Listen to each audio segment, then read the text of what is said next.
Assalamualaikum warahmatullahi wabarakatuh. Perkenalkan, saya Rizka Handayani dengan M230103027, kelas 3A Prodi Tadris Matematika Fakultas Tarbiyah dan Keguruan Universitas Islam Negeri Mataram. Di sini saya akan menjelaskan yaitu salah satu tentang metode cara mengajar Rasulullah kepada para sahabatnya dan juga mengaitkannya dengan pembelajaran matematika.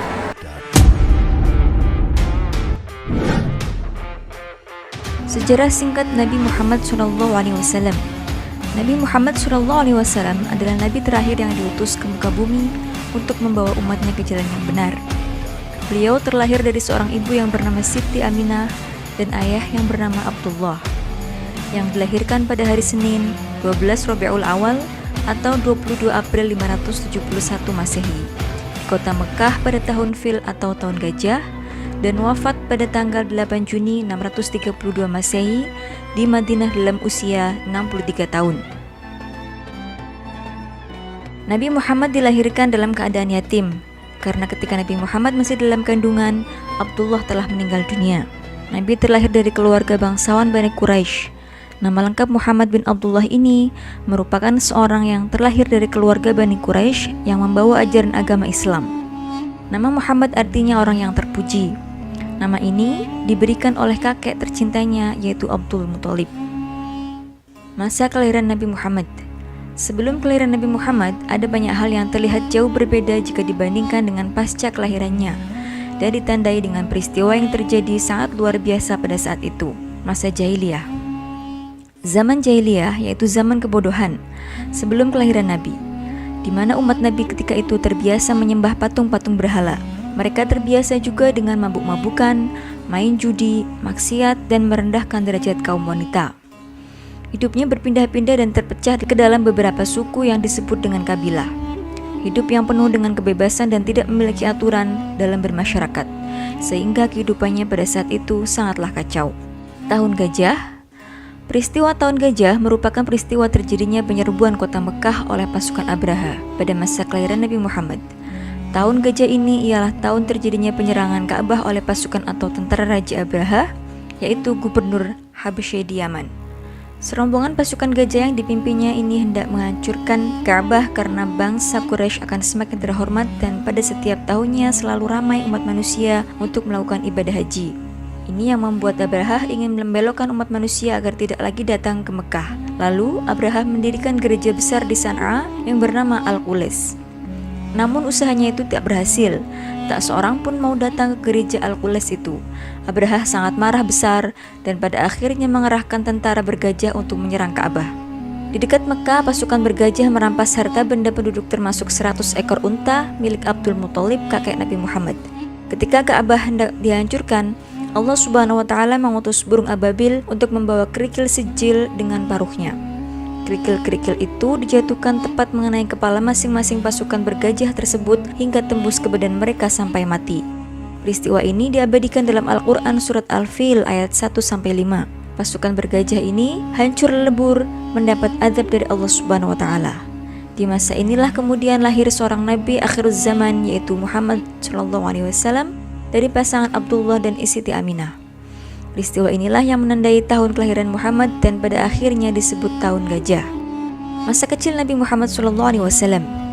Nabi Muhammad sejak kecilnya telah diberikan kehidupan layaknya manusia biasa. Padahal beliau sangat dimuliakan oleh Allah Subhanahu wa Ta'ala. Bahkan sejak di kandungan pun beliau telah ditinggalkan oleh ayahnya. Beliau terlahir dalam keadaan yatim dan pada usia 6 tahun beliau ditinggal oleh ibunya. Sehingga beliau menjadi seorang yatim piatu. Beliau merasakan apa yang dialami oleh manusia pada umumnya, dan di usianya yang ke-8 tahun, beliau ditinggal oleh kakeknya Abdul Muthalib. Kehidupan yang beliau jalani dapat menjadi panutan seluruh umat manusia. Nabi Muhammad disusui oleh Su'aibah selama 3 hari dan oleh kakeknya beliau disusukan juga kepada Halimatus Sa'diyah dan berada dalam asuhan kurang lebih 6 tahun. Dalam usia 5 bulan beliau sudah bisa berjalan dan pada usia 9 bulan sudah lancar berbicara. Semasa kecilnya beliau juga telah mengembalakan kambing. Abu Thalib, paman Nabi, mengajak berdagang ketika usianya 12 tahun ke negeri Syam. Beliau diasuh pamannya setelah ditinggal wafat kakeknya dan mengasuh serta menjaga Nabi sampai pada usia lebih dari 40 tahun. di belahnya dada Muhammad. Malaikat Jibril menelentangkan Nabi Muhammad di usianya ke-4 tahun, lalu membelah dadanya dan mengeluarkan hati serta segumpal darah dari dada Nabi Muhammad SAW. Kemudian malaikat Jibril mencucinya dan menatanya kembali ke tempatnya. Dan Nabi Muhammad tetap dalam keadaan sehat bugar. Dakwah Nabi Muhammad SAW. Rasulullah SAW menerima wahyu untuk menyampaikan dan menyiarkan ajaran agama Islam dan mengajak umat manusia untuk menyembah Allah Subhanahu wa Ta'ala. Beliau menyampaikan dakwahnya secara sembunyi-sembunyi. Adapun orang-orang yang pertama masuk agama Islam atau disebut dengan As-Sabiqunal Awwalun, yaitu keluarga dan para sahabatnya, yakni istrinya Siti Khadijah, sahabatnya Ali bin Abi Thalib, Abu Bakar As-Siddiq, anak angkatnya Zaid bin Harithah, Utsman bin Affan, Zubair, dan masih banyak lagi keluarga dan para sahabat Rasul yang lainnya. Selama 3 tahun lamanya Rasulullah SAW berdakwah secara sembunyi-sembunyi dari satu rumah ke rumah lainnya. Kemudian turunlah surat Al-Hijr ayat 94 yang artinya, maka sampaikanlah secara terang-terangan segala apa yang telah diperintahkan kepadamu dan berpalinglah dari orang-orang musyrik.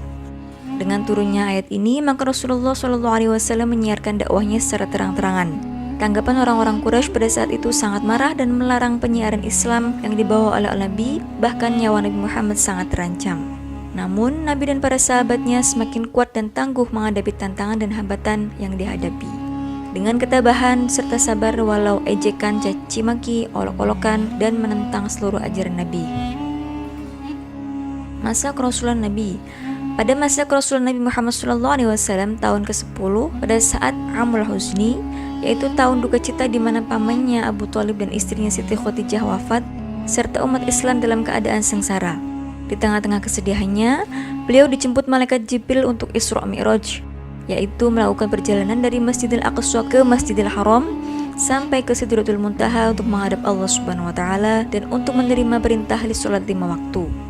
Pada tahun 10 Hijriah, Nabi melakukan haji wada atau haji terakhir. Dalam wukufnya di Arafah, beliau menyampaikan khutbahnya yang berisikan tentang larangan melakukan penumpahan darah kecuali dengan cara yang benar, larangan mengambil harta orang lain dengan cara yang tidak benar, larangan memakan harta riba, hamba sahaya harus diperlakukan dengan cara yang baik, dan agar umatnya selalu berpegang teguh kepada Al-Quran dan sunnah Nabi Muhammad SAW. Wafatnya Nabi Muhammad SAW. Pada saat sahabat Abu Bakar sedang tidak di Madinah, terjadi sebuah peristiwa yang sangat menyedihkan di mana Nabi Muhammad SAW wafat. Pada saat Abu Bakar diberitahu, beliau segera datang ke rumah Aisyah. Beliau mengucapkan pidato, "Ketahuilah, barang siapa yang menyembah Muhammad, maka sesungguhnya Muhammad kini telah mati. Dan barang siapa menyembah Allah, maka sesungguhnya Allah tetap senantiasa hidup, tidak akan pernah mati."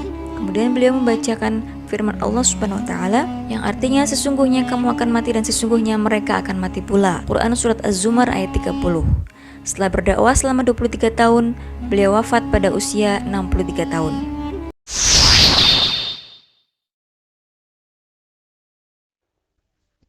An Anas bin Malik radhiyallahu anhu, an Abi Musa al-Ash'ari radhiyallahu anhu, anna an-nabiy sallallahu alaihi wasallam qala, "Mathalul mu'mini alladhi yaqra'ul Qur'ana mathalul utrukati, riyuha tayyibun wa ta'muha tayyibun, wa mathalul mu'mini alladhi la yaqra'ul Qur'an mathalut tamrati, la riha laha wa ta'muha hulwun, wa mathalul munafiqi alladhi yaqra'ul Qur'ana mathalur rihanati, riyuha tayyibun wa ta'muha marrun, wa mathalul munafiqi alladhi la yaqra'ul Qur'ana kamathalil hanzalah, laysa laha rihun wa ta'muha marrun." Rawahul Bukhari wa Muslim. Yang artinya, dari Anas bin Malik berkata, Abu Musa al-Ash'ari berkata, perumpamaan orang mukmin yang membaca Al-Quran bagaikan buah utrujah, yaitu rasa buahnya enak dan baunya wangi. Dan perumpamaan orang mukmin yang tidak membaca Al-Quran bagaikan buah kurma, yang di mana rasanya enak namun tidak berbau. Sedangkan perumpamaan orang munafik yang membaca Al-Quran bagaikan buah raihanah, yaitu baunya enak namun rasanya pahit. Dan perumpamaan orang munafik yang tidak membaca Al-Quran yaitu bagaikan buah hanzalah, yang di mana rasanya pahit tetapi tidak berbau. Hadis riwayat Bukhari dan Muslim. Ibnu Hajar mengatakan bahwa Orang muslim yang membaca Al-Quran diumpamakan seperti buah utrujah, yaitu buah yang rasanya sangat manis, warnanya kuning terang, menyenangkan mata, dan juga memiliki tekstur yang lembut, sehingga setiap orang yang melihatnya ingin memakannya. Nah, seperti itulah diumpamakannya orang yang sedang membaca Al-Quran. Sebaliknya, orang yang sedang tidak membaca Al-Quran atau orang yang tidak membaca Al-Quran yaitu diumpamakan seperti buah kurma, yang dimana buah kurma itu rasanya manis namun tidak memiliki bau.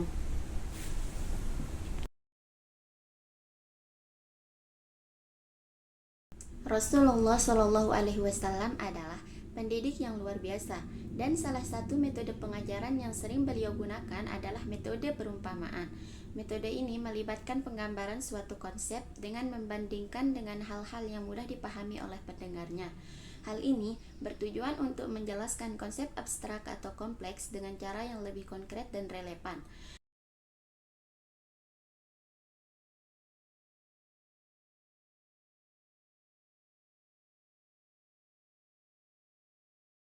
Mengaitkan metode perumpamaan Rasulullah Shallallahu Alaihi Wasallam dengan pembelajaran matematika adalah pendekatan yang efektif dan menjelaskan konsep abstrak dan membantu siswa memahami pelajaran dengan lebih mudah. Berikut adalah cara-cara mengaitkan metode perumpamaan dengan pembelajaran matematika. Yang pertama yaitu menggunakan objek sehari-hari. Rasulullah sering menggunakan perumpamaan yang relevan dengan kehidupan sehari-hari. Yang kedua yaitu menghubungkan konsep abstrak dengan visualisasi. Perumpamaan yang bersifat visual seperti yang dilakukan Rasulullah membantu siswa melihat konsep tersebut dalam pikiran mereka. Yang ketiga yaitu memberikan gambaran yang familiar. Rasulullah menggunakan contoh yang akrab bagi audiensnya, seperti pohon kurma. Yang terakhir yaitu menanamkan nilai melalui perumpamaan. Berikut adalah soalnya, yaitu tentang fungsi yang diumpamakan menggunakan mesin. Soalnya itu, sebuah mesin matematika memiliki aturan yaitu fungsi fx sama dengan 2x ditambah 3. Jika kamu memasukkan angka 4 sebagai input, maka berapakah outputnya? Nah, sekarang jawabannya yaitu jawaban dari soal tersebut yang dimana x kita dapat mengetahuinya yaitu sama dengan 4. Maka kita substitusikan x sama dengan 4 ke dalam fungsi, yaitu F4 sama dengan 2 dikali 4 ditambah 3, yang dimana 2 kali 4 sama dengan 8, sehingga F4 sama dengan 8 ditambah 3 sama dengan 11. Maka di sini kita dapat mengetahui outputnya yaitu 11.